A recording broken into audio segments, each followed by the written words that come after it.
Assalamualaikum warahmatullahi wabarakatuh. Perkenalkan, nama saya Revardina dari kelas 1B Sarjana Terapan Keperawatan. Video ini saya buat untuk memenuhi tugas praktikum ilmu biomedik dasar. Nah, sebelumnya apa sih itu sel? Sel adalah unit terkecil yang menyusun tubuh makhluk hidup dan merupakan tempat berlangsungnya fungsi kehidupan. Struktur sel yang pertama ada nukleus, ribosom, badan Golgi, membran plasma, mitokondria, mikrotubule, filamen, mikrofilamen, sentriol, lisosom, flagellum, retikulum endoplasma kasar, dan retikulum endoplasma halus. Yang pertama ada nukleus. Nukleus merupakan organel terbesar dalam tubuh yang terdiri dari 4 bagian utama.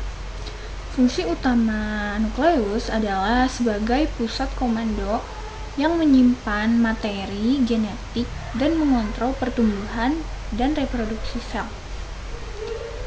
Yang kedua ada ribosom.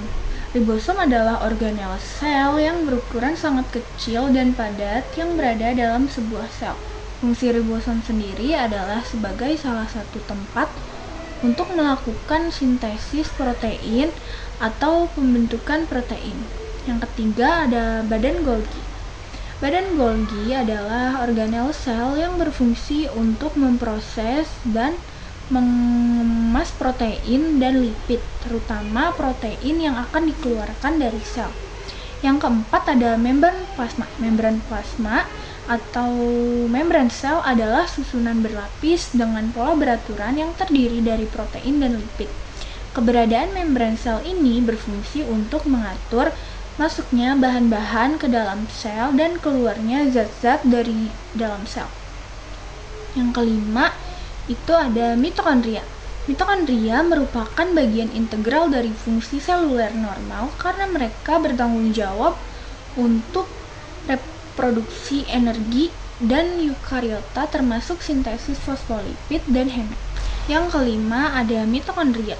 Mitokondria merupakan bagian integral dari fungsi sel karena mereka bertanggung jawab untuk produksi energi pada eukariota termasuk sintesis fosfolipid dan hemat. Hemostasis kalsium, aktivasi apoptosis dan kematian sel. Yang keenam ada sitoskeleton. Sitoskeleton adalah jaringan protein yang membentuk kerangka internal bagi sel. Semua sel memiliki beberapa jenis sitoskeleton. Sitoskeleton terbuat dari berbagai protein yang memfasilitasi banyak fungsi, mulai dari mengangkut bahan hingga membantu pergerakan sel, menahan sel pada tempatnya, dan masih banyak lagi. Ada 3 jenis utama dari sitoskeleton. Yang pertama mikrotubulus, filamen, dan mikrofilamen. Yang pertama mikrotubulus. Mikrotubulus adalah komponen utama dari sitoskeleton yang memiliki beberapa fungsi penting dalam sel, yaitu menjaga bentuk sel, transportasi intraseluler, pembelahan sel, pergerakan sel, organisasi sel.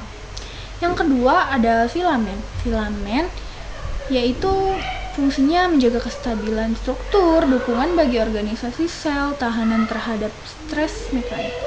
Yang ketiga ada mikrofilamen. Mikrofilamen terbuat dari protein aktif, memiliki beberapa fungsi penting dalam sel, yaitu menjaga bentuk sel, pergerakan sel, kontraksi otot, perubahan bentuk sel, transportasi, dan pengaturan organisasi. Yang ketujuh yaitu sentriol. Sentriol adalah struktur kecil yang terdiri dari tabung-tabung mikrotubulus. Selain itu, ia berfungsi sebagai sifat utama dinding sel yang menggabungkan tabung-tabung dalam tubuh. Yang kedelapan yaitu lisosom. Lisosom sendiri merupakan organ dalam sel tubuh yang berfungsi mencerna senyawa seperti karbohidrat serta protein. Nah, untuk menjalankan fungsinya dengan baik, lisosom membutuhkan enzim tertentu. Yang kesembilan yaitu flagellum. Flagellum adalah struktur berbentuk seperti cambuk yang ditemukan pada banyak sel.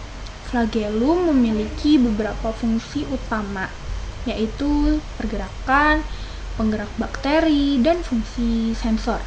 Yang ke-10 yaitu Retikulum endoplasma kasar. Retikulum endoplasma kasar adalah salah satu organel dalam sel eukariotik yang terdiri dari jaringan membran yang luas dan terhubung dengan nukleus. Fungsi retikulum endoplasma kasar yaitu sebagai sintesis protein, pembuatan protein dan modifikasi, transportasi, dan detoksifikasi.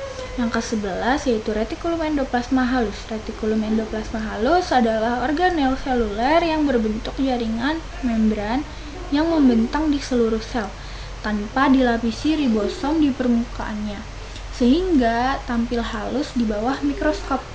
Fungsi retikulum endoplasma halus yaitu sintesis lipid, metabolisme karbohidrat, detoksifikasi, penyimpanan kalsium, dan modifikasi protein. Sekian video dari saya. Terima kasih. Wassalamualaikum warahmatullahi wabarakatuh.